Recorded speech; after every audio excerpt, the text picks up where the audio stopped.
gave up a TV job to start a podcast in your basement. If that doesn't scream midlife crisis, I don't know what does. It was Championship Sunday here in Indianapolis. What's the mindset then coming in as a defending champion? I want to win.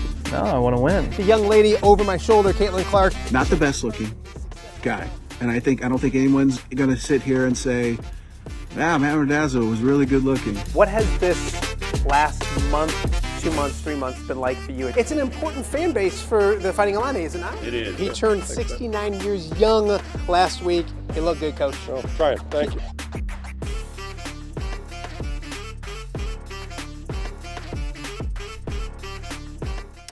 Welcome to Off the Air with Matt Randazzo here on a Thursday in the Quad Cities. Thursday, July 10th. Thank you guys so much for joining us. A cloudy Thursday here in the Quad Cities. Looks like we might have a rainy couple of days, which, you know, sometimes that's not a bad thing by any stretch of the imagination.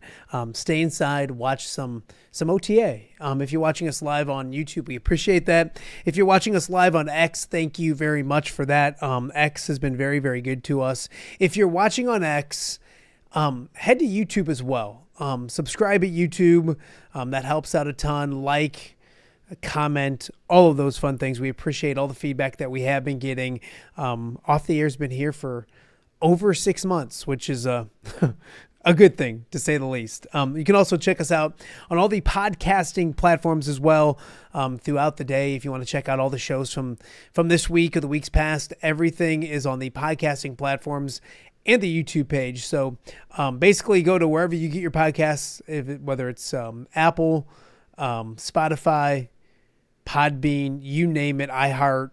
Put in Off the Air with Matt Randazzo. You'll find us.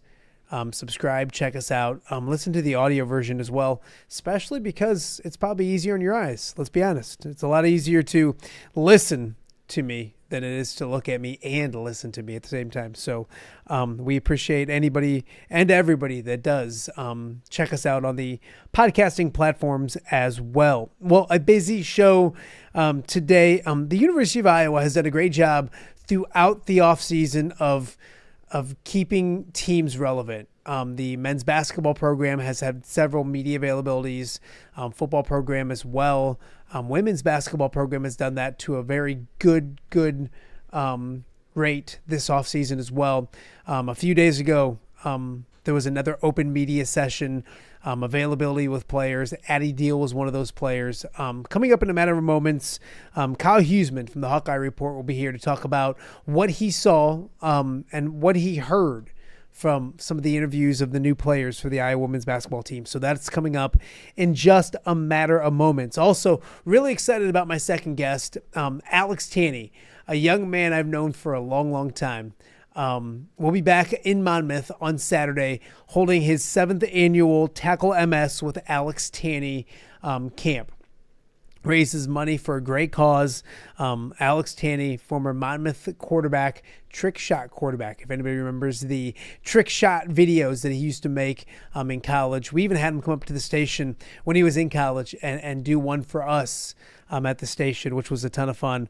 Become friends with him over the years. He'll be back in the Quad Cities, 9 seasons in the NFL, and now he is the passing game coordinator for the Colts. Spent 3 seasons with the Eagles. Now he's been with the Colts. This will be his 2nd season. So we'll catch up with Alex Tanney in just a little bit as well. And then in hour number 2, my good friend Bam Pustelnik will be along to talk about a great event coming up, not this weekend, but next weekend in the Quad Cities. The Quad Cities Ride for Our Troops. It's an awesome event that raises great money for people right here in the Quad Cities. We'll talk with Bam about that coming up in hour number 2 as well. If you've missed any of the shows this week, first off, shame on you.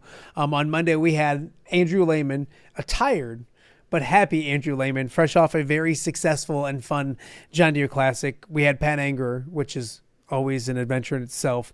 And we had Greg DeVries on as well. On Tuesday, Tom Kakert was in talking about Iowa's new commit, Trey Thompson, for the basketball program. Also, kind of looking ahead with his fearless forecast for the Iowa football season coming up this year. He always does a fearless forecast over the 4th of July weekend. So That was on the show on Tuesday.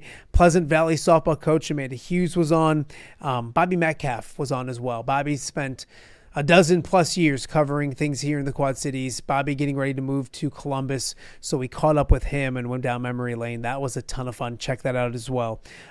Yesterday, Scott Dochtermann was on along with Chima Dunga from the Wheelers. The Wheelers, a big game this weekend at Vibrant Arena, John Deere night. If you're a John Deere employee, take your ID, get free tickets, get down there for the game. There's a concert at halftime, John Deere uniforms, an auction afterwards. Ton of stuff for the 10-3 Wheelers looking to clinch a playoff game at home on August 2nd. So a lot of good stuff covered with Chima Dunga yesterday right here on Off the Air, and then Greg Armstrong joined us as well. I misspelled Greg's name. As Greg came on, I was tweaking my stuff and making sure I got his name in correctly. And I spelled it wrong, and I've been called out about it. I apologize to Greg. It'll never happen again. So before we get going with our interviews for the day, I want to get to the sports headlines. It's a quiet time in the world of sports. A couple things to get to. First and foremost, the Fever played Golden State yesterday, 11 a.m., a day game. Caitlin Clark's return, Kate Martin in the starting lineup. And it was Golden State winning that game and winning it pretty easily. 80-61 the final. Caitlin struggled a little bit. Kate Martin played well. She's been playing well. So we'll talk with Kyle Huesmann coming up in a little bit as well about where we're at with the Fever and Caitlin Clark, who's been injured a lot. Is it panic time? Is it injuries or a reason why? We've just never seen that young lady struggle. So we'll talk with him about that in just a few minutes. Also, Major League Baseball action. Cubs lose, Cardinals lose. Brewers did win. They beat the Dodgers for the second straight night, 3-2 your final in that one. There is some day baseball today, including the Cubs and Twins, I believe, at 1 o'clock up in Minnesota. And some interesting news from Illinois and the Illinois basketball program. Brad Underwood has named Kevin Kruger as the new assistant to the head coach. A really nice addition to that staff. Of course, Kevin Kruger is the son of former Illinois coach Lon Kruger. Kevin Kruger was also the head coach at, I believe, UNLV at one point as well. So a nice addition to Brad Underwood's staff as we get ready for the fall to get here. And then, as we know, basketball will be here before we know it as well. Speaking of basketball, a lot to get to with a familiar face right here on Off the Air. And we're joined now by a familiar face that we haven't seen in a few weeks. Kyle Huesmann joins me right now. First and foremost, how's your summer? Is Tommy still making you work really hard? And have you gotten to do anything fun? Relax a little bit? Anything? Yeah, I got to come out to the golf outing. That was the one of the fun things that I've done this summer. I've went out a couple of times this summer, so I'd say golfing has kind of been the one thing. But there's always a little bit to do, whether it's, the baseball transfer portal's had some stuff. Obviously, we've gotten to go to some women's basketball practice. Going to be doing a little bit of football stuff for Tom over the next couple of weeks. So there's always a little bit to do. But yeah, it's been a more relaxing summer. And like we've talked about, after that kind of that stretch where women's basketball and baseball overlap, and then it's just a couple of months of baseball. It's kind of nice to have a couple of months where there's not a ton to do, just kind of a steady stream of just a couple articles a week, and not have to worry about do like 15 articles in a week when it's the really busy time. Yeah, no, I completely understand. But the crazy thing is, you guys have been killing it. I mean, yourself, Tanner, Tommy, I guess we'll give him a little bit of credit along the way too. So much information, so much articles, so many things to get to. You guys are doing your top 27 games of the Kirk Ferentz era, a bunch of different things as well. So HawkeyeReport.com has everything you need if you're an Iowa fan. They did put you to work a little bit this week. The Iowa women had another media session or availability, if you will, and the media got to chat with Addie Deal on campus for the first time. I guess, what were your first impressions, or your overall view of what you saw from the 5-star recruit that's at Iowa City and ready to be a Hawkeye right now? Yeah, I wouldn't say I've known Addie for a couple of years, but I've talked to her through social media for the last couple of years during her recruitment and when she committed, and then even after she committed a couple of times. So I've kind of gotten a gauge for what type of person she might be. But as you said, for the first time I got to talk to her in person for the first time, and a bunch of people in the media did for the first time, and you could talk to her, and you could tell, you would think that she's like an upperclassman in terms of the way she interacts with the media. It seems like feels like someone that's gotten plenty of work already with it. And like I said, it's just the first time that she's talked to us. So someone that's definitely going to be great to talk to throughout the year, and someone that is obviously going to be in the lineup and playing minutes. So someone that we probably will talk to quite a bit this year. But yeah, that would be the first thing that stood out, is just, how nice she was to all of us, and how well thought out all of her answers were. There's a lot of, I wouldn't say pressure, a lot of expectations on her. And there is with really any 4 or 5 star recruit that comes to any high level school. There's a lot of expectations, and Addie's been, committed for almost a year and a half now. So it's just been kind of sitting there, and people have been excited. Obviously a ton of excitement when she committed over some of the high level schools that she was considering. But she talked about it. She said she doesn't really feel a lot of pressure with it. She's just kind of excited to be at Iowa. Like I said, it's been a while since she committed. So now it's finally here, the time for her to get in the practice gym and eventually get on the court at Iowa. I think the one thing for her that has kind of helped with all the pressure and expectations is that she's played on a really high level at the AAU level. Played in the McDonald's All-American game, played at Nike Nationals, which is one of the higher level, if not the highest level AAU tournament. Has done some USA basketball stuff.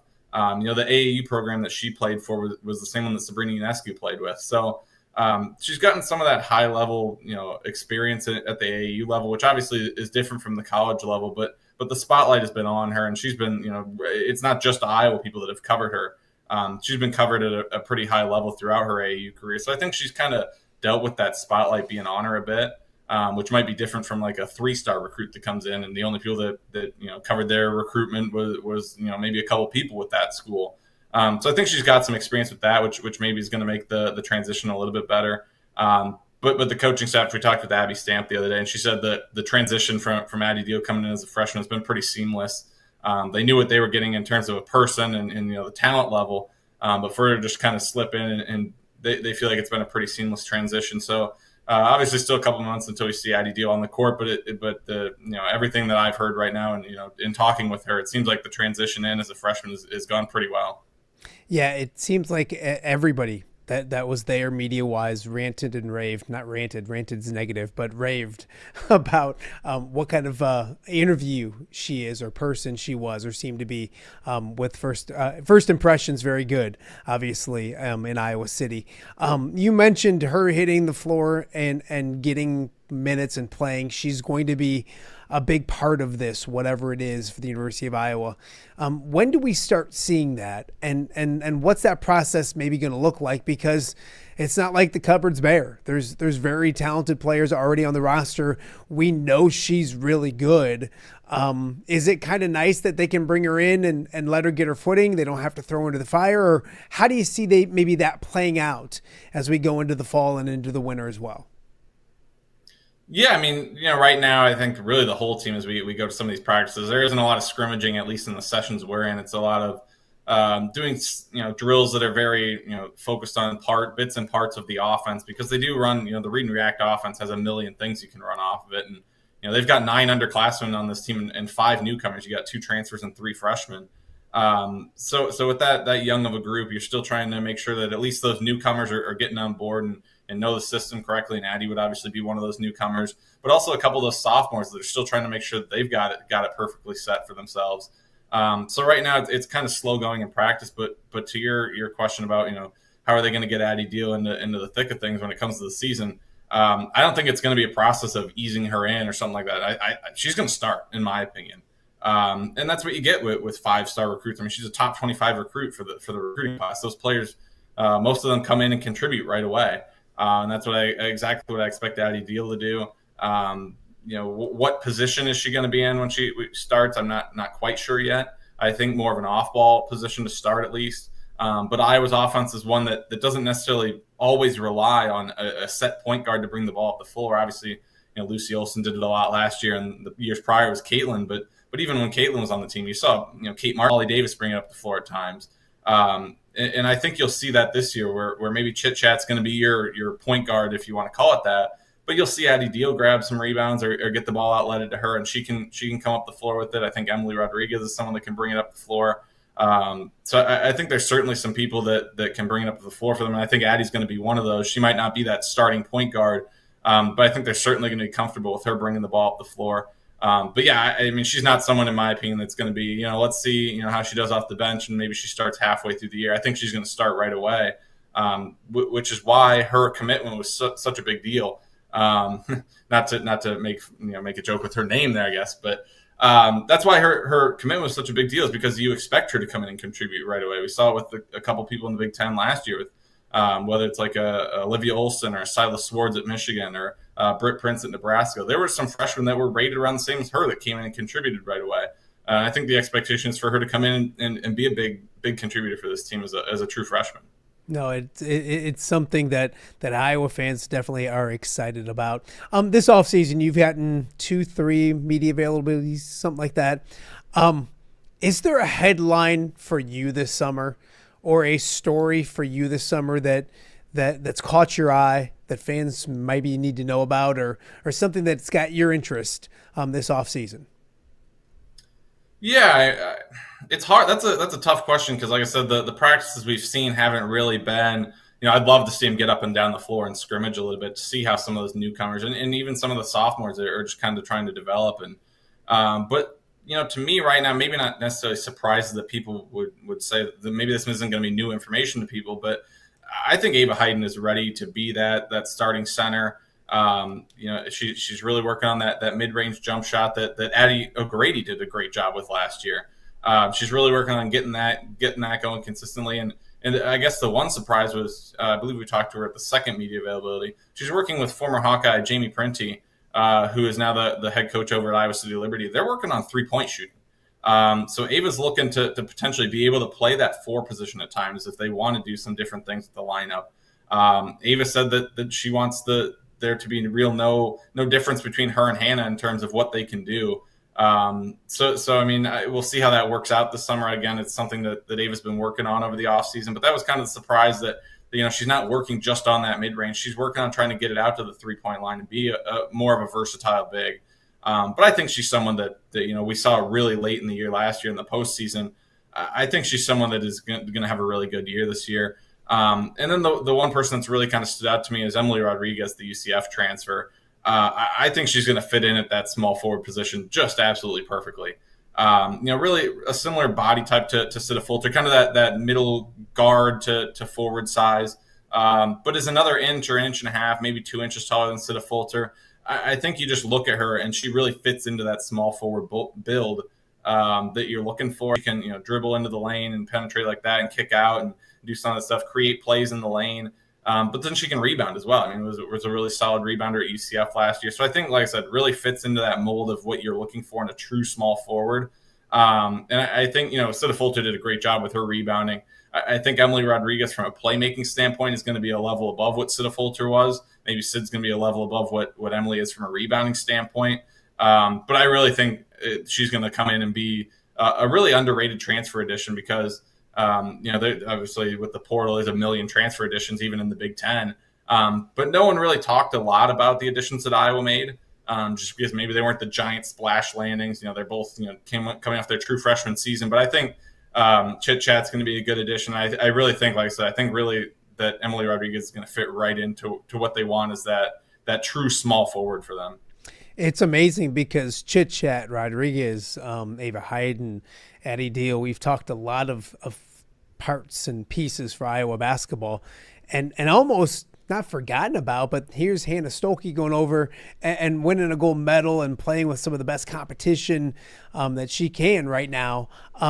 First off, your thoughts. The gold medal is a fantastic thing. I think she went for 7 points and 7 rebounds in the gold medal game. That's great experience for the best player on Iowa. I think people forget about it, but Hannah Stokey's the star of this team next year, isn't she?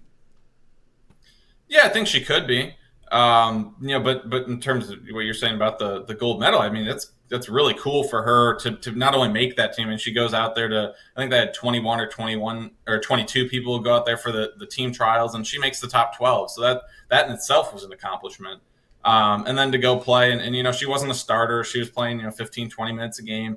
But to get into those games and play in those moments on that stage for Team USA is really cool for her. And in that championship game, 7 rebounds, 7 points. I didn't get to see the game. I was busy, but sounded like she made some really key defensive plays down the stretch. Blocked Camilla Cardoso on a shot late in the game. So it sounded like she made some pretty key plays to help them close out that gold medal match.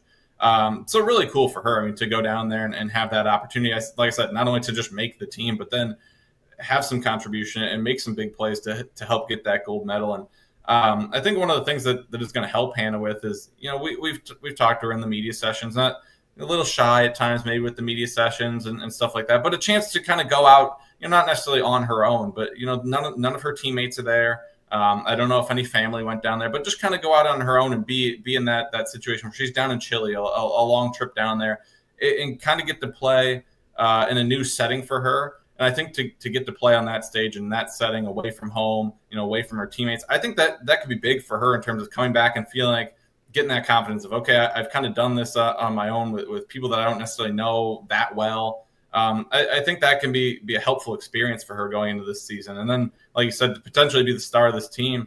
Sounded like, in the team trial, she was playing some of that forward position.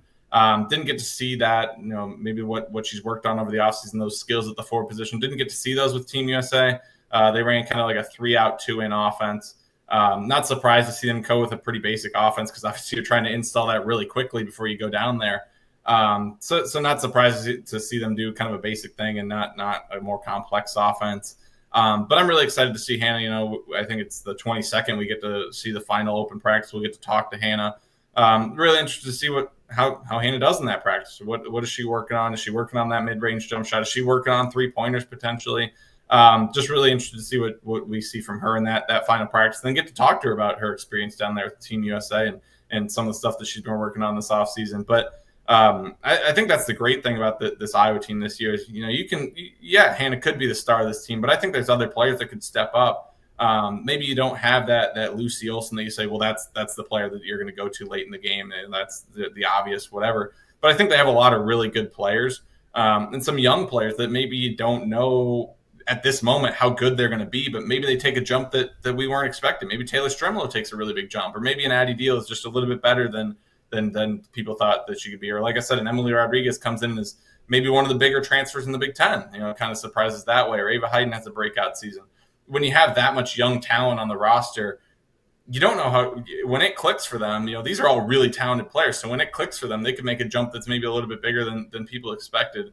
And obviously, like you said, you've got a couple of veterans that we just haven't talked about a lot because we know what we're going to get from them. Generally what you're going to get from Hannah. Taylor McCabe's going to be that 3-point shooter that you can rely on to make almost half the looks that she throws up. And, what Kylie Fearbach's going to do on the defensive end of the floor and a little bit of what she can do on the offensive end. So, in the offseason right now, when we're looking at, who's improving, who's going to step into what role, the veterans at times kind of just get put to the side because you know what you're going to get from them. And I think the same thing happened the last couple of years when you had Caitlin and Kate and, whoever on the team, Monica Sonano, you'd show up to practice in the summer and be like, all right, well, we don't, I wouldn't say we didn't care, but it was like, we know what we're going to get from you guys. So we're looking at, who's the up and coming sophomore, the junior that's trying to make the big step. I think that's the same thing this summer is we kind of to an extent know what we're going to get from Kylie and Taylor and Hannah's trying to make some improvements, but she's been gone. So we haven't gotten to see her. We haven't gotten to talk to her. So there's been a lot of focus on the younger players on this team. But like I said, 9 underclassmen on this team, and I think there's a chance that 6 or 7 of them could be in the rotation this year. I think they're a deeper team than last year, and like I said, I'm really excited for this team. I think they've got a lot of young talent that could, when it all clicks, if it clicks at the same time, this is a team that could be pretty good.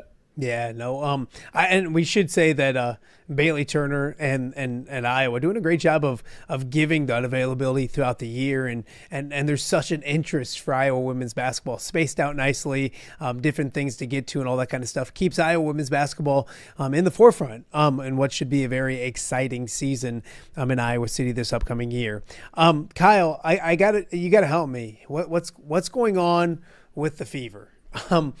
Yesterday they played a morning game. It was really cool to see Kate and Caitlin. We'll talk about that as well. But the Fever lose by double figures at home to Golden State, and Golden State a really good expansion team, which I think is really impressive. But is there a panic button? Caitlin kind of struggled a little bit before the injury. She just came back after the injury. I know that's what everybody wants to do is panic.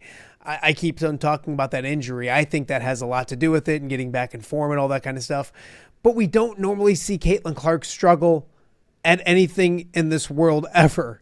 Your thoughts on Caitlin's slump, I guess, is the best way to put it? Yeah, it's been kind of a weird season for them because I mean, how many games has Caitlin played? Like, has she even played half the games this season? Yeah. And Sophie Cunningham's been out for a bit, and obviously the whole Dewana Bonner thing, didn't really play well with the fever, and then she leaves. It's just been a weird season at this point. Basically, really almost the opposite of what we expected from them. I will say, and this was a point that was brought up. I turned on they had the ESPN, NBA show on after, and they talked about the fever to lead things off yesterday. And they kind of mentioned that, the fever were playing pretty well with Caitlin out of the lineup, better than I thought they would play with Caitlin out of the lineup. They won some games. It felt like they were kind of clicking a little bit. And you just kind of felt like, hey, maybe putting Caitlin back into this lineup, it's just going to be even better. And maybe this is where the turning point. The point was brought up was, hey, when you're playing well without someone, whether it's Caitlin or someone that comes off the bench, when that person comes back, it is a little weird because there are some players that maybe when Caitlin was out had to take a bigger role, and now they kind of have to go back to the role that they were normally in. It's just kind of weird for that first game or two, especially when something like Caitlin missed quite a handful of games there. So when you get back, maybe it's kind of just a little bit of that readjustment back to where you were before she was injured. But, the fact that they almost went 9 minutes without a point, or was it 9 minutes with 2 points? Yeah. I want to say it was like 30-26, and all of a sudden they were down 47-32 in the second half. Whether you're trying to readjust to Caitlin being back or Caitlin's trying to adjust to being back, that team is way too talented to go that long. They shouldn't be going 5 minutes with 2 points, let alone 9 minutes with 2 points. So we'll see. They got the Dream on, is it tomorrow? I think they got the Dream tomorrow. That's going to be a good game. The Dream are a good team. So, if they come out and they struggle again, they have some stretches where they're not scoring, I think you can start to worry a little bit. Maybe you want to chalk it up right now to, like I said, Caitlin coming back, she's maybe not back at her full form, and the team just trying to readjust to having not necessarily a new player, but a new player back into the lineup when they were playing well. So we'll see what happens tomorrow. But yeah, it's been pretty disappointing at this point. The other thing I'd say, Sophie Cunningham just is someone that just hasn't shot it as well. I just looked yesterday, shot at like 38% from three last year. She's at 30% right now. So maybe just a couple of players that aren't performing the way that we thought they could. And then mix that in with Caitlin being injured at times, and obviously the whole Dewana Bonner thing. It's like I said, it's just been a really weird season to this point. You hope that they get it going at some point, because right now they're like on the playoff bubble if the season ended right now. And we're almost to the halfway point. So it'll be interesting to see what happens over the next few games. If maybe Caitlin gets things clicking again, maybe the team kind of gets back to okay, now we've got everybody together. Let's really find what our roles have to be for this team, and let's see if they can get clicking. But it's been weird right now. It just has not been near what we expected this team to be.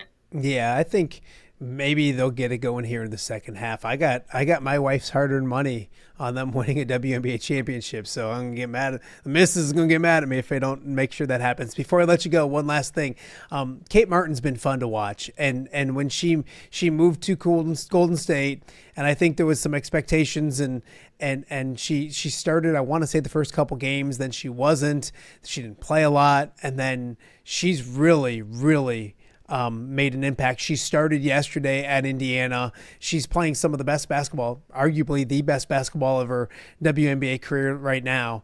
I guess it's just awesome to see Kate do what we've all seen Kate do, and she can impact the game in so many different ways. And I think that's what Golden State's learning. Yeah, she can shoot it and those kind of things, but she just does the Kate Martin things that we got used to watching her at the University of Iowa. Yeah, I think she scored like 60 points in her last 4 games. She had 21. I think she scored in double figures in 4 of her last 5 games. So she's really gotten it going lately. And I think anytime you go from an expansion team is always kind of weird because you can have a team where maybe you add free agents or you lose some people or whatever, and maybe it's a little bit of a different team. But an expansion team is an entirely new team. You probably haven't played with many of these players, if any of them, before, especially someone like Kate, who's just going into her second year in the league. Obviously played with Tiffany Hayes, but I mean, you just haven't played with these players before. So sometimes it takes a little bit to get your footing, and usually with expansion teams, it takes a year or two to get footing. And I mean, they've played well above what I think anybody thought they would do this year, and certainly lately, Kate's been a big part of it. But I've said that I think, obviously Caitlin and what she did at Iowa and everything was crazy. It was awesome to cover and everything like that. But a story like Kate is almost more fun. Because, when she committed to Iowa way back, I mean, what was that, like 8-9 years ago when she committed to Iowa? Yeah. People talked about, like, oh, she's just getting the offer because of Jan. Like, she's really not that great of a player. And she comes to Iowa and, she gets hurt and she misses a year. And then she kind of gets into that role where she's kind of that role player. And then finally gets to that sixth year and she breaks out and she's a scorer. She's scoring 20 points in games, relatively consistently. 10, 15 points consistently. And then she gets the chance in the WNBA, and it's, is she going to make the team? I don't think she's going to make the team. Then she makes the Aces, the reigning champion, makes the team and, had some varying playing time. And then she gets to go to the expansion team, and here she is now. I mean, she's just every stop that she's made, whether it's been getting that offer from Iowa or getting to Iowa, and then, becoming every step along the way, she's defied the expectations of what were put out there for her. And that's really cool to see someone like that go from being almost like a nobody recruit out of Edwardsville, Illinois. And now she's like starting for a WNBA team, an expansion team, which is really cool to see someone just go from where they started to where they are now. And I'd really even say the same for like a Lucy Olson, because she just, I know she's not getting the same playing time as Kate Martin is, but just had a career high 19 points the other night, or season high 19 points the other night. And assistant coach Abby Stamp was there the other night for that. So that was really cool to have her there for that moment. But it's really cool to see people like Lucy and Kate kind of go from where they were in high school as low-level recruits that didn't get a lot of offers and get to the point where they are now. And it's just really cool to see them put all that work in and see it pay off and see them get the chance at this level. Yeah, no, you are absolutely correct. She continues to defy the odds and I guess grind. And that's the beauty part about Kate Martin and Lucy Olson as well. Well, you keep grinding through the summer, my friend. Please make sure Tom's being nice to you guys. You guys have the top 27 games of the Kirk Ferentz era ranked out 27-1. I love these rankings throughout the summer. We had Scott Dochtermann on yesterday with his rankings of the top 100 college football rivalries. I have a feeling that when it comes to you guys' top 27 games, people are going to agree, but there's going to be some disagreements on movement and all those kind of things as well. And that's what makes sports fun, isn't it? Yeah, I don't even know. Tom and I kind of put together initially like a basic. I think I had like 30 teams on mine. I think he had 35 games that he had on there. And then we sent it out to, I think Dennis voted on it. I think Tanner voted on it. We all kind of voted on what we would rank as the top 27 games. And then Tom I think he tabulated like the AP poll and kind of gave points or whatever for it. So I don't actually know what the final ranking was after whoever voted, whether it was 4 or 5 of us, whatever. I don't know what the final ranking was. So as Tom's putting these, writing them and putting them out, I'm learning the rankings myself. I remember kind of where I put games, but I'm kind of watching it go with myself because I don't know where they're going to be. But as you kind of went through and ranked the games, you realize there are a ton of games. There are even 4, 5, 6 games that aren't going to make the cut. That you feel like could have had a chance. I mean, the one that stood out to me, I really argued for the Syracuse game in, gosh, what year was that? When they stopped Syracuse stand on the goal line 8 times. There was a pass interference in there that started it over. That game's not even in there. Yeah. So I mean, it's kind of crazy to go back through and for me being I'm only 25 years old, so some of these I wasn't even watching football. So to kind of go back through and be like, yeah, I remember I was like 8 years old watching that game or something. You young whippersnapper.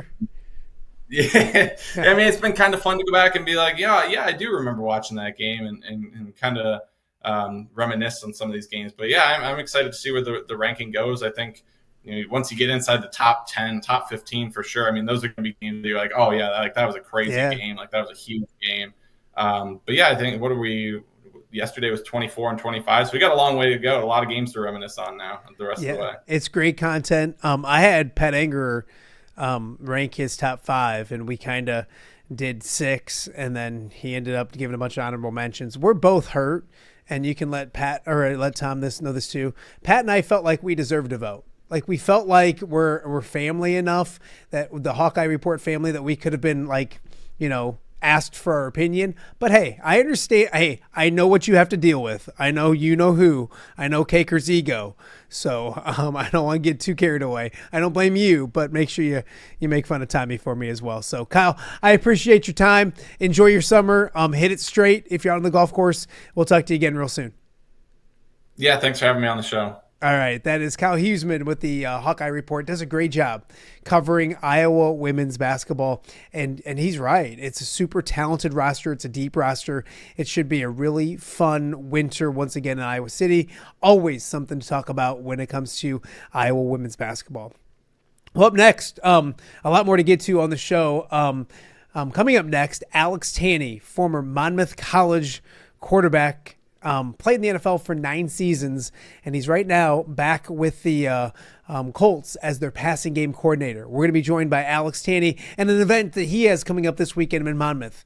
That and much more right now on Off the Air with Matt Randazzo on a Thursday here in the Quad Cities. All right, be honest. Are you craving Hungry Hobo again? You know, that fresh sliced meat piled high on those amazing sandwiches, hot off the grill chicken and steak with all those delicious toppings, the biggest and best selection of baked potatoes, or simply some waffle fries dipped in cheese. Well, now that Quad City favorite is even easier to get. Download the Hungry Hobo app today. Order ahead, skip the line, and earn rewards all at the same time. There's Double Points Monday and exclusive specials as well. With 12 locations in the Quad City area, it's Hungry Hobo. Now even easier to find, but still hard to resist. Rafferty Funeral Home, dedicated to serving families in the Quad Cities since 2007. Hi, welcome. Here, come on in. An experienced staff plans each service to reflect the unique life and legacy of your loved one. Rafferty Funeral Home is proud to serve our community with dignity, respect, and compassion, helping you to celebrate your traditions and lasting memories no matter your faith, culture, or budget. Rafferty Funeral Home in Moline. Call today to discuss prearrangements.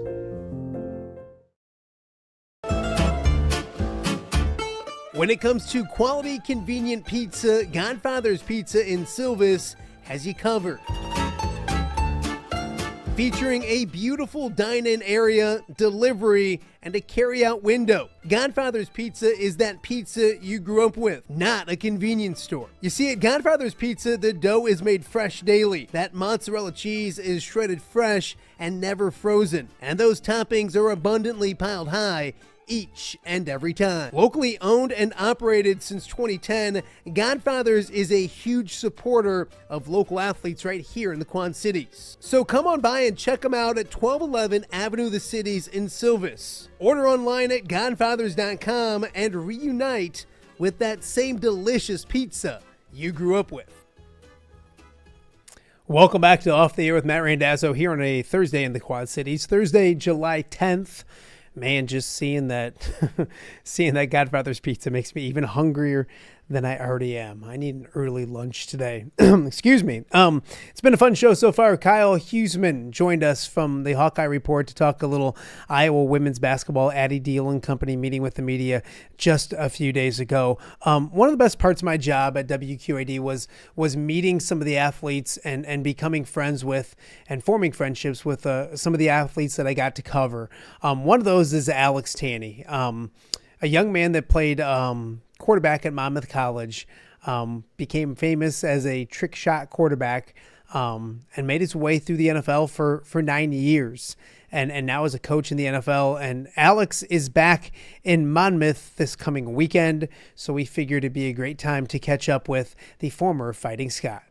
Joining us now, a familiar face here in the Quad Cities and Monmouth and the Peoria area and everywhere in between, former Monmouth quarterback Alex Tanney joining me now. How you been, young man? Always good to see you. Good. Yeah, thanks for having me on. It's been a while. It's been a couple of years since we caught up. So yeah, no, absolutely. I think the last time I saw you, I was at Ford Field in Detroit, going to a Lions game. Yeah. And it just hit me as I was leaving Mass. And I'm going to say it that way because it makes me look like a good Catholic boy. But truth be told, there's a cathedral that you can park at if you go to Mass. So, and I said to myself, oh, wait, Alex is with Philadelphia.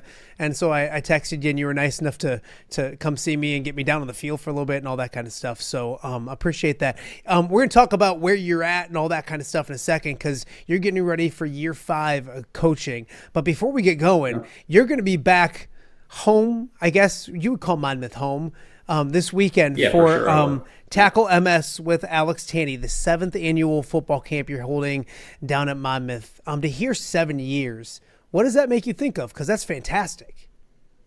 Yeah, it's gone really fast, to be honest with you. It felt like just a year or two ago, me and Rebecca sat down trying to find kind of a cause to get behind. When I was playing and early in my career, I was able to go work other guys' events where they're raising money for causes that meant something to them. And me and my wife sat down, and she does a lot of the legwork kind of behind the scenes.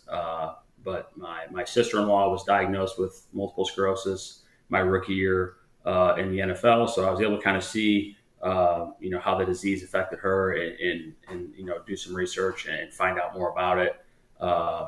So, it's always one of my favorite weekends, getting back to Monmouth. We have such great support from not only the Monmouth community, but we get kids from Iowa City, Quad Cities, Peoria, Quincy, and the camp's growing every single year. And, I get a lot of my buddies I played ball with at Monmouth to come back. And, we're getting to an age now where they have kids and their kids are in the camp with my kids. And, it's just really fun to interact with the kids in the community. And it's a free camp. So we're able to, everybody's able to sign up. We just take donations. We donate all that money to Dr. Terry Wall's research at the University of Iowa. So, like I said, excited for this upcoming Saturday, and it's just a really fun event to be a part of. You look at going back to Monmouth, that's where it all began. And I know you're a Lexington boy and down in the Peoria area, and you come to Monmouth. Did you ever think coming to Monmouth when you did that you would be coming back there? I don't want to age you, but several years later, and doing a camp there and being able to give back there. Talk about how important Monmouth College was to where you're at today. Yeah, I mean, looking back, I had no idea that was going to be a possibility. I actually chose Monmouth because I wanted to play basketball as well. So that was, an opportunity where I could play 2 sports. And then kind of following my sophomore season of playing, that was when I had, a handful of teams reach out to me, come in to Monmouth and put me through, a little mini combine. And that was when it kind of hit me, hey, I think I might have a shot here. So I stopped playing basketball, put in a lot of time in the weight room to try and bulk up. I was real thin. And that was when I kind of realized that, hey, it was a possibility, but, I wasn't banking on it. I was a D3 guy. But was really fortunate to be at Monmouth at a time where we had so many good players, really good teams, great coaching staff that really kind of, helped propel me, I guess you could say, into getting an opportunity there with the Chiefs my rookie year. Absolutely. And you look at it too. I don't know are you still the trick shot quarterback? And take us. It's funny because I used to be able to say, "Hey, the trick shot quarterback here in the Quad Cities, they knew exactly." And you're way more than that now. But that's kind of obviously you're putting up records at Monmouth and winning games and all that kind of stuff. But can you still do the trick shot stuff that you put on YouTube? Yeah, that was how we first met. That Yes. was the first time I met you. I think I came up and we shot a video. There at the station. That was fun. But yeah, I mean, my first probably 4 or 5 years playing in the league, it was still fresh enough to where people remembered it. And then towards the end of my career, I got to a point where younger guys were coming in and never seen it. And now that I'm coaching, someone will stumble upon it. A player will stumble upon it on YouTube or something and bring it up. But yeah, it doesn't come up quite as much as it used to. I mean, my first year playing, with the Chiefs, that was what I went by. Everybody just called me Trick Shot. That was like as I was known, and I was kind of able to stabilize your career in the league. I didn't hear it as much, but there's no doubt it helped. Get some eyes to a small school there in Monmouth. Can you still do it? Are you still a trick? Can you do those same things that you did way back in the day? I can't do too much that I used to do in college, so it would be understandable if you can't. Do you still have a few tricks up your sleeve as an older man now? I still work out a good amount, and I'm still able to throw a little bit at practice. Don't have nearly the arm that I used to now that I'm getting up there in the years, but my kids are getting old enough now to where they've watched it and, they want to go out back and, throw it into a trash can or throw it over something. So that part's been cool to see. Oh, that's awesome. Alex Tanney joining us right now and Off the Air with Matt Randazzo. Alex, you had an amazing career. It was so great following your journey and people like that. I've talked to you. Chase and Randall's another one. Everyone's journey's different. And it's not just you think growing up, hey, I want to play professional sports and I'm going to go to Kansas City where you started and be there for 15 years. You made your way around the league and you what did you learn about yourself surviving and getting new opportunities and making your way around the NFL for what, 9 years? Was it 9 years? Yeah, 9 years. Yeah. I think really two things kind of jumped out to me when you were saying that. Is the first would be grit and the second would be persistence. And part of that was kind of my upbringing, how, playing for my dad, who was a coach for 30 years, high school coach. I went to a real small high school, was under recruited, went to a really small Division III school. When the draft came around, I didn't even sign as an undrafted free agent. I was a tryout guy, went to Buffalo, didn't make it there, had a couple workouts, ended up getting signed in Kansas City.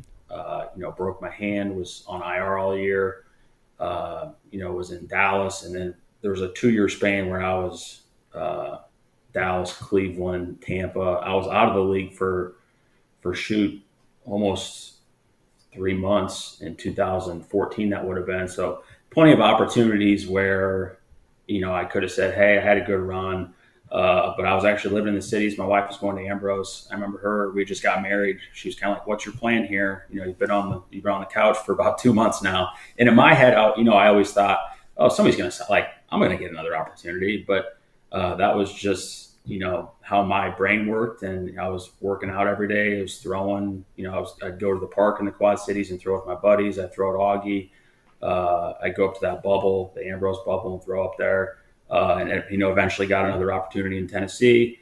I was a roster bubble guy every training camp. So I was scratching and clawing to try and make the 53. And then, as I got a little bit older, felt like I really improved on the things I needed to improve upon. I was never a superstar. I played in 2 games in 9 years. But I was able to get to a point where I was a true backup for a year or two. Which I've been really proud of, coming from a small high school, a small Division III guy. And, I think that's something that I kind of hope my kids, as they get older, look at and realize. So. You mentioned grinding and grit and all those good things. I appreciate the grit reference. I got my Dan Campbell bobblehead here, so I appreciate it. Anytime you can put Dan Campbell in this. But you mentioned that lovely wife of yours. You don't do any of this, and we know that. But and myself too. Behind every good man, and I don't know if I even qualify as that, is a great woman. And talk about your wife and your family and the support they gave you through those grinding times in the NFL. Yeah. We got engaged right before my rookie season there. She was, getting her DPT at St. Ambrose. So those first 3 years, I would go to Dallas, or I was in Cleveland, and she was still in school. So we were long distance, for those first 2 or 3 years, which was hard, but really kind of strengthened our relationship, to be honest with you. But like I said, when there's, a couple months where I was on the couch, she was always very supportive, willing to do whatever, I thought I needed to do to continue to play. And then, now that I'm coaching and we have children, that's probably even a tougher role that she's in now, because once the season starts, I basically get in a submarine and shut the door for for 4 or 5 months. So she really runs the show here at home once the fall starts. She's chasing the 3 boys around, taking them to sports. She's actually coaching them in basketball and flag football. So yeah, she's incredible at the sport that she's given me the past, how long have we been married? Don't do that to yourself. 11 years. There we go. Don't do that to yourself. Alex Tanney joining us right now. I'm glad to know that she's coaching and not you. I think they're in better hands. I really do. Wow. She could go. She was an athlete, so I have a feeling they're in pretty good hands. The coaching side of things. You now and I mentioned when I saw you last year was Philadelphia. Spent 3 years, I believe, in Philadelphia. You've been in Indianapolis last year, now this year, offensive passing game coordinator.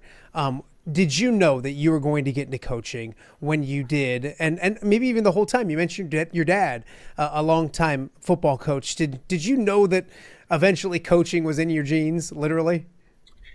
Yeah, I think as a kid it was something I thought that I probably wanted to do, but I didn't really know for sure. And then when I was at Monmouth my senior year, I tore my shoulder up and I had to sit out a year. I ended up coming back in medical redshirting for a 5th year.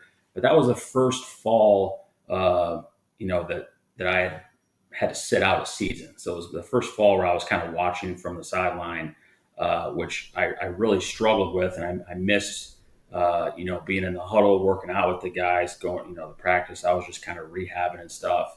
And at that point, Coach Bell let me call a couple of JV games where I got to call some of the plays. And I loved it. It was the best rush or adrenaline or the feel that you could get, even though you weren't playing. And at that point, I was like, hey, I know this is what I want to do. I don't really know at what level yet. And then when I went on to play, I built so many relationships with guys in the NFL that were coaches. Probably year 2 or 3 playing, I thought, hey, this is kind of what I want to do when I retire.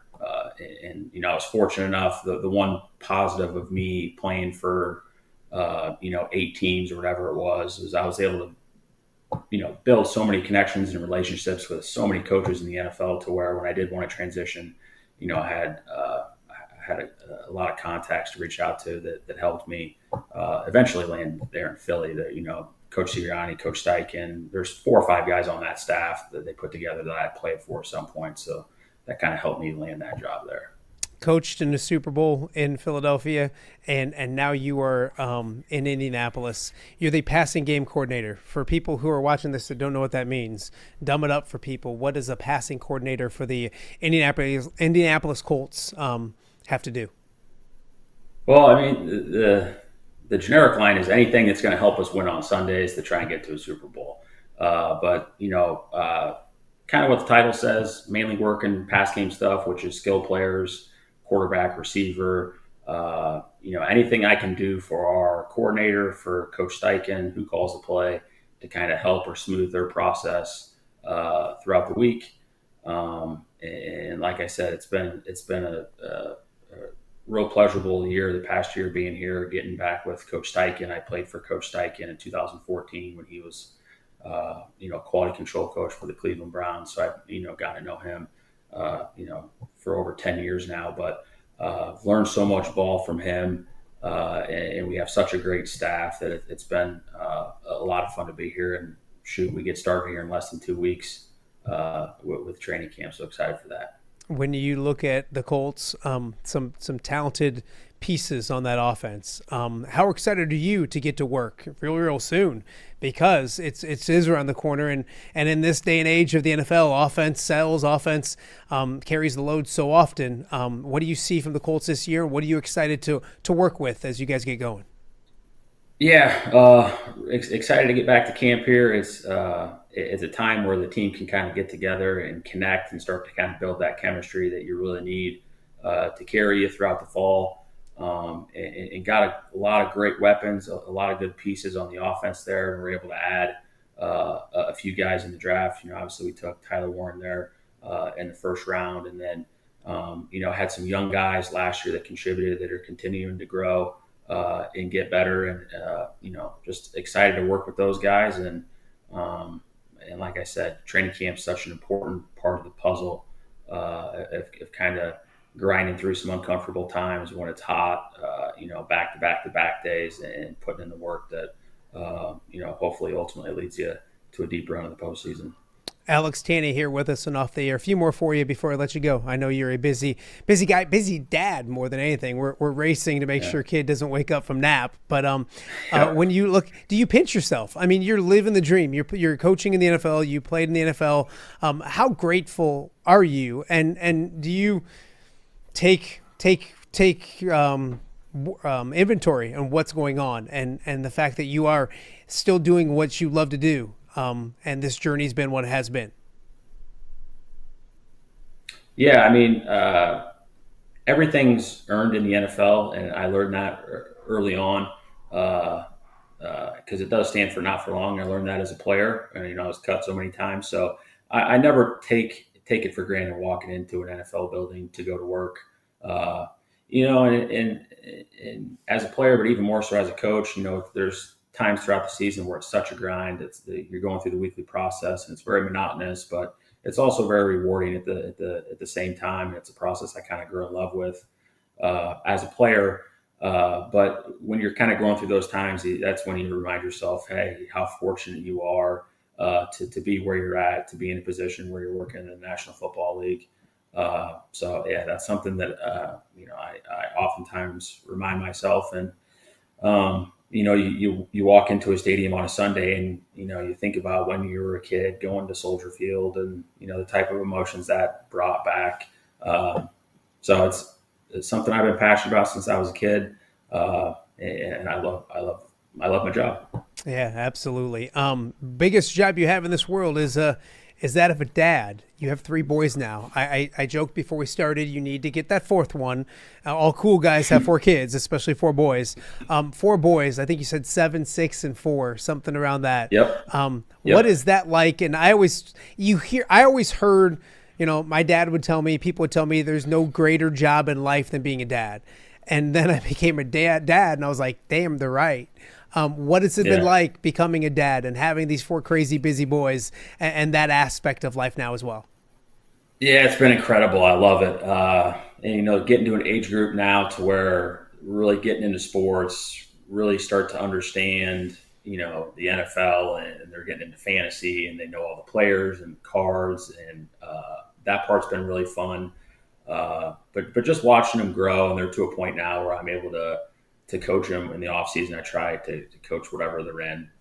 Just my dad coached me, in every sport I played growing up. But it's just been such a joy to watch them grow and develop. And all 3 of them have a passion for sports. And I was the youngest of 3 boys, so they're also, you start to see that kind of competitive nature, that competitive side when we go out back and we play wiffle ball or who knows what.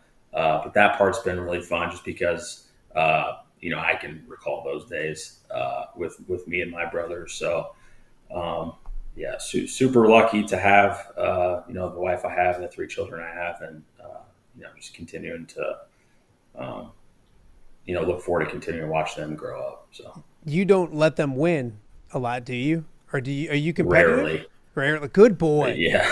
I think Yeah, my rarely. first one, I let my oldest win too often, and I think I kick myself for it these days. And so now I'm much tougher on my younger ones. So don't let them beat the old man. You got to let them learn how to lose. No, yeah, that doesn't happen. That doesn't happen very often.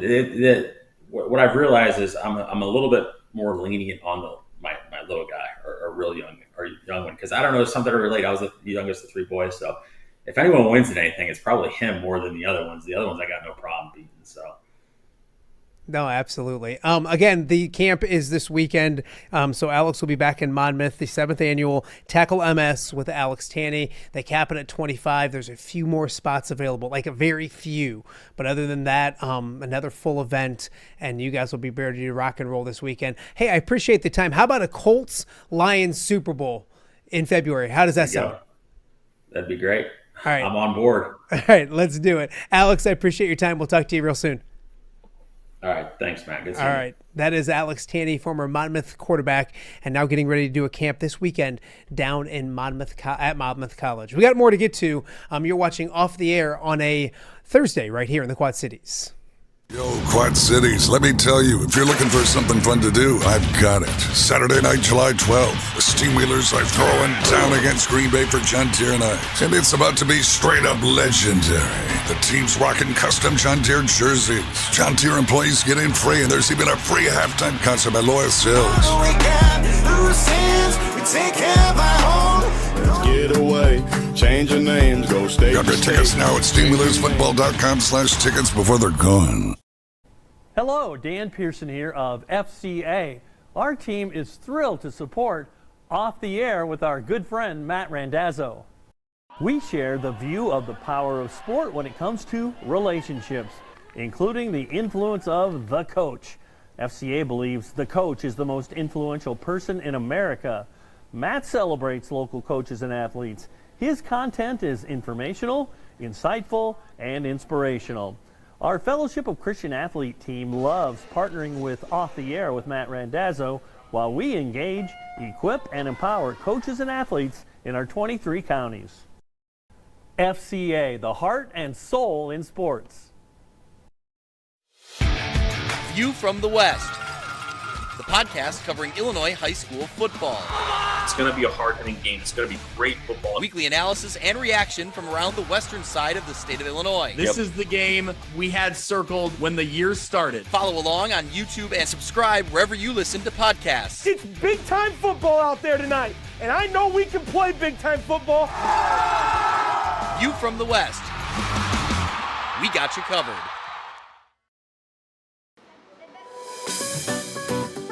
Are you looking for the Quad City's best chips and salsa? There's only one dude to turn to. Right on. Snoop. Hand-cut chips, fried fresh with that crunch you've come to love. And the most addicting salsa with delicious fresh ingredients each and every time. Pick up your chips and salsa, queso, enchiladas, and much more at the Stern Center in Rock Island. To place your order, simply call the man himself. It's Snoop at 309-314-8197 and find out for yourself what the rest of the Quad Cities already loves.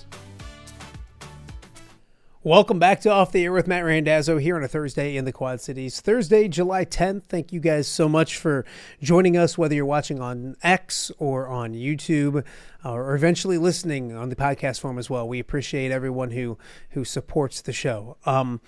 It wasn't too long ago that I was congratulating this guy because he was retiring.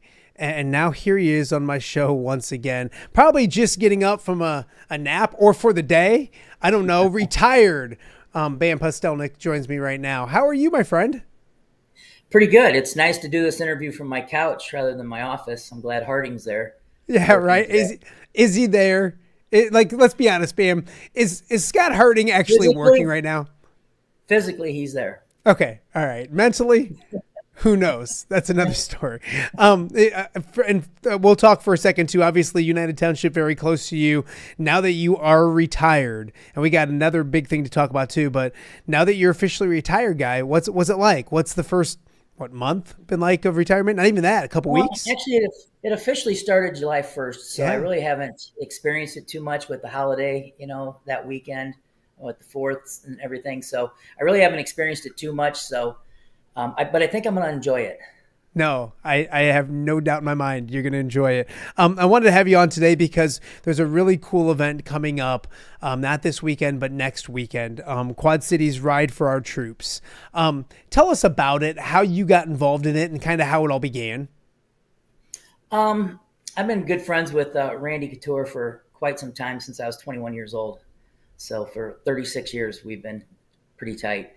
And we met on the wrestling circuit. We had both won the U.S. Open the same year, and we're on the Pan Am team and a couple other teams together. So I got to room with him at those events. So we became very close. And then, of course, he took off with the UFC thing after he was an Olympic alternate 3 Olympics in a row, so 12-year span.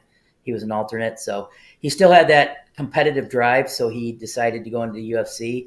and ended up being a 6-time UFC world champion. So it was a good decision for him. But I stayed in touch with him from, at that point, and I went out to his house, and he said he was going to have this event for this foundation that he started up called the Extreme Couture GI Foundation. And what it is it's a foundation that gives back. He was in the Army for 6 years, and he wanted to give back to the veterans. So he started this 501c3 nonprofit foundation. And I'm like, yeah, I'll come out. So I went out and we did this. I, basically just observed this event that he put on in Vegas, and it was pretty remarkable. It was a bike ride, a motorcycle ride, and people sponsored it. And later that night, I looked at him. I go, I think we can do this in the Quad Cities. And he's like, you think so? And I go, yeah. At that time, we had the Militich system going really big here with the UFC, with guys like Jens Pulver and Sylvia and Lawler and all those guys, and huge Harley, area and a huge vet area. So I said, there's 3 checks right there. I said, let's do it. So we did it 7-8 years ago, and I was solo doing it, and I think we raised like $18,000 the first event, and we've done it every year since. So it's a huge event. The Quad Cities has taken it in greatly. I appreciate it because they've been awesome, the Quad Cities, in terms of how they are supporting our sponsors and donations and everything. Yeah, talk about how it's grown too, man, before we get into the specifics of what we can do, how you can get involved, all those kind of stuff. Talk about how it's grown, because last year I think you were close to almost $100,000 or something like that. I mean, you've done a great job of getting to that point where you're raising money for a great cause, and you can tell the Quad Cities really supporting this thing as well. And that's what it's all about, isn't it? It is. It's definitely grown. I was running it, like I said, myself for years, and then eventually Nicole Hempel from Hempel Pipe, she got on board, and she's been a huge asset. So her and I basically do everything 50-50. And then we also have a committee with Mitch Harvey and Monica Danner and Jessica Ludwig and Jeremy Searins and Greg Hempel, and the Fotis Boys come one time. They come once in a while, and my 2 daughters are involved with it as well. So it's become a family thing too, and we become a family with the committee's growing bigger. And this last year we raised $96,450 in the 3 days. So it's awesome. I got to go out to Washington D.C. with him a few years ago, and we went to the military hospital out there and walked around to the rooms and watched him interact with some of the amputees, and we were able to give out $10,000 checks to families out there. Oh, wow. And it was pretty touching, and it makes you realize what you're doing in this world's, not impactful enough. So that really got me going and wanted me to make this bigger and bigger every year. I love it. All right. So talk about you said the 3-day event. Let's talk about it. Take me through Thursday, Friday, Saturday, what's all involved. And then we'll talk about how people can get involved if they still want to. Sure. Thursday, we start out with a VIP party. Derek and Skip Fisher at the R Bar, they close it down for us. They give us the bar for free, as well as some other benefits. They also throw in some packages for us. And we have it for VIPs, and that's for people that sponsor 500, 1,000, 2,000 on up. It's a pretty elite night. It's just like about 70 people there. Mission Barbecue caters it for free. And Randy's there, so it's a good chance for him to tell his story, and he speaks. And Monica Austin is playing. She volunteers her time, and she plays the music for us, along with the band from Peoria that's coming in this year. So it's just a nice event from 6 to 10. We have a lot of raffles and donations that we do just for the VIP event, and then that's pretty much it for that Thursday. And then Friday, we're at Tangledwood. Funktastic Five's playing, and we set up out there too, and we have people going around selling raffle tickets, and we have some silent auctions going that night as well. That starts at 5:30. Randy will actually be guest bartending. After his recent incident, I don't know how well his hands will be working. I know he's not driving the motorcycle next weekend, but he'll still be there, and he's going to be handing out drinks and guest bartending that night. And then Saturday, we have the Ride for Our Troops, which is the big motorcycle ride, starting at the Whiskey Stop in East Moline.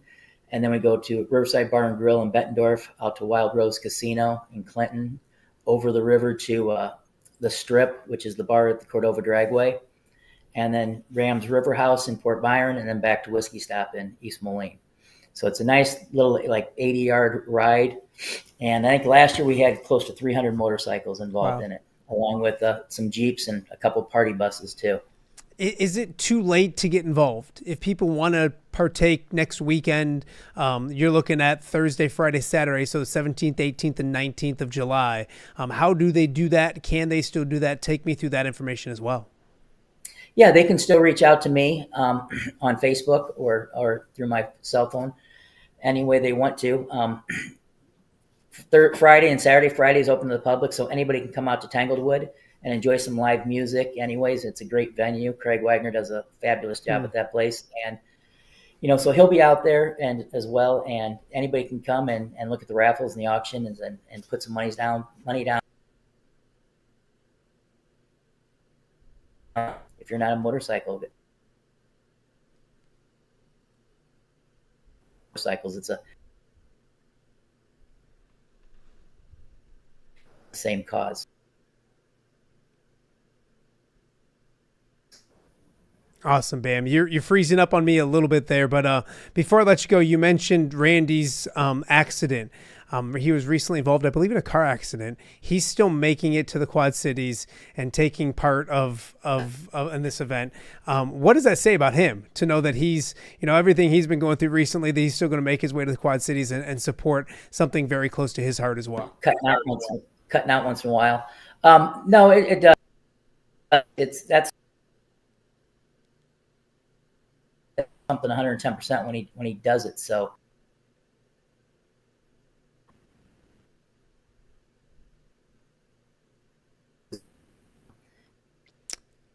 Bam, you there? You're cutting up pretty good, and I think you're cutting up on me pretty good, and I think it's probably hurting outside cutting your internet wire, so we can't talk to you as long as I wanted to. But I will put everything on social media and get it up right after the show. So if you guys are interested in getting out there, again, it's Quad City Ride for Our Troops. Coming up next weekend, 17th, 18th, and 19th of July. Bam, enjoy retirement. Let's go golfing one of these days. How's that sound? I'm going to take that as a yes. I don't know if Bam can hear me, but I'm going to take that as a yes. I appreciate everything he's done for me throughout the years. Bam, we'll talk to you again real soon. That is Bam Pustelnik. Boy, the internet worked on everything until the very end, but that's okay. We got the gist of it. It is Quad City's Ride for Our Troops coming up the 17th, 18th, and 19th. Raised nearly $100,000 last year for the troops. So take part. If you're doing nothing next weekend, if you love to ride bikes, all those kind of things as well, get a hold of myself. I'll get you in touch with Bam, and we'll get set up for all that kind of stuff. So thanks again to Mark Bam Pustelnik for joining us here on Off the Air with Matt Randazzo. We got one more break to get to. We'll wrap up today's edition of Off the Air right after this. We'll be right back.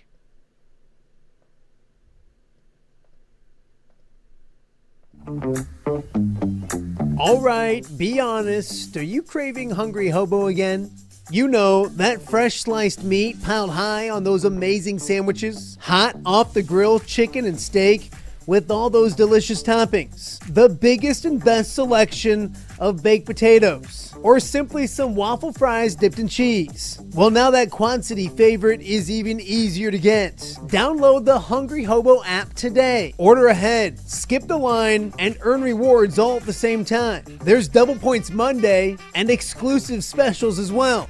With 12 locations in the Quad City area, it's Hungry Hobo. Now even easier to find, but still hard to resist.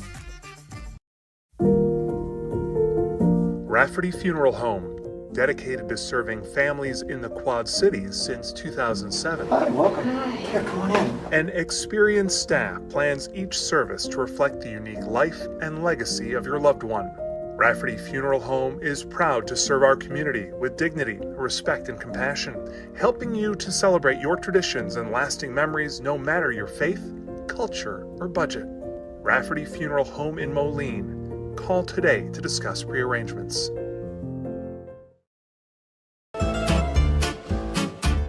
When it comes to quality, convenient pizza, Godfather's Pizza in Silvis has you covered.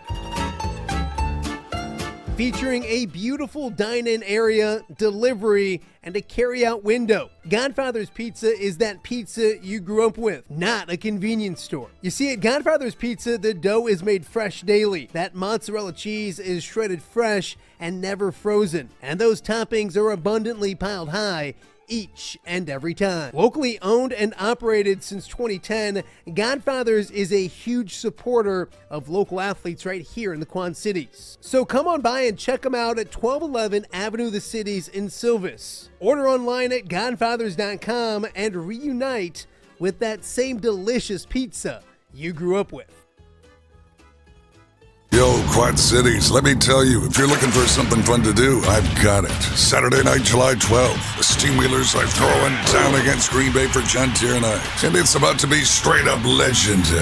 The team's rocking custom John Deere jerseys. John Deere employees get in free, and there's even a free halftime concert by Lois Hills. Let's get away. Change your names, go state. Grab your tickets now at steamwheelersfootball.com/tickets before they're gone. Are you looking to take your next party, tailgate, or golf outing to the next level? You need Mobile Party Experience. MPX features 3 top-of-the-line party trailers equipped with all the amenities you need to party like a rock star. Smart TVs, Yeti coolers, JBL sound systems, grills, bathrooms, and much more. Mobile Party Experience is an experience like no other. Check out my-mpx.com or call 563-514-1470 and book your Mobile Party Experience today.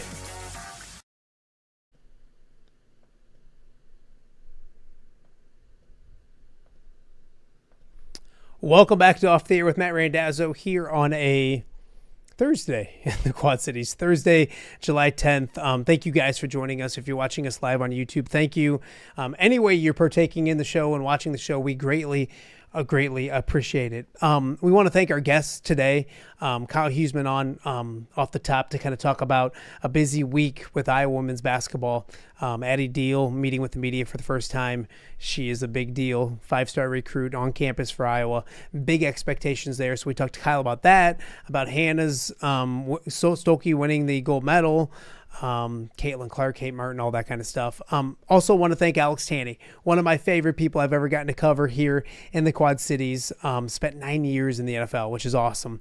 And right now going on his 5th season coaching in the NFL. He's the passing game coordinator for the Indianapolis Colts. So he'll be in Monmouth on Saturday with his 7th annual, Tackle MS with Alex Tanney. Thank you very much for saving me there. So, yeah, great to talk with Alex, one of my favorite people, wishing him the best of luck, and also 3 little boys now, which is awesome. I love that kind of stuff as well. And then last but not least, Bam Pustelnik talking with us about Quad City's Ride for Our Troops coming up next weekend, Thursday, Friday, and Saturday. Randy Couture will be in town. We'll catch up with Randy Couture hopefully next week as well and chat with him on Off the Air with Matt Randazzo. Coming up tomorrow, because I have some office work I got to get done. And I do mean that. I got some things behind the scenes that I got to get caught up with when it comes to paying the bills and everything like that. So we're going to do a best of show. And what that's going to entail is football season's about 50 days away. Recently, we've been lucky enough to talk with Kirk Ferentz and with Brett Bielema. So on tomorrow's show, we'll look back at those interviews. We'll have those interviews for you and a couple other things along the way. But tomorrow's show, getting you ready for the college football season, Kirk Ferentz and Brett Bielema, interviews we did recently with both of those head coaches should be a big year, a big fall for both the Iowa Hawkeyes and for the Fighting Illini when it comes to football. So we'll get you kind of caught up and look back at those conversations with 2 good dudes and 2 really good head coaches. So that's the plan for tomorrow. And then we'll be back with a brand new week of shows coming up next week right here on Off the Air with Matt Randazzo. I want to thank our guests for being here today. I want to thank you guys for watching or listening. And of course, I want to thank our amazing partners that allow me to do this goofy little show each and every week weekday, 10 a.m. right here in the Quad Cities, working our way through the summer, and a lot of fun things planned coming up for the football season in the fall and beyond. So thank you so much for your support for Off the Air with Matt Randazzo. Thank you guys for watching, and we'll see you back here once again tomorrow, a look back show, a best of show. Kirk Ferentz and Brett Bielema tomorrow right here on Off the Air with Matt Randazzo.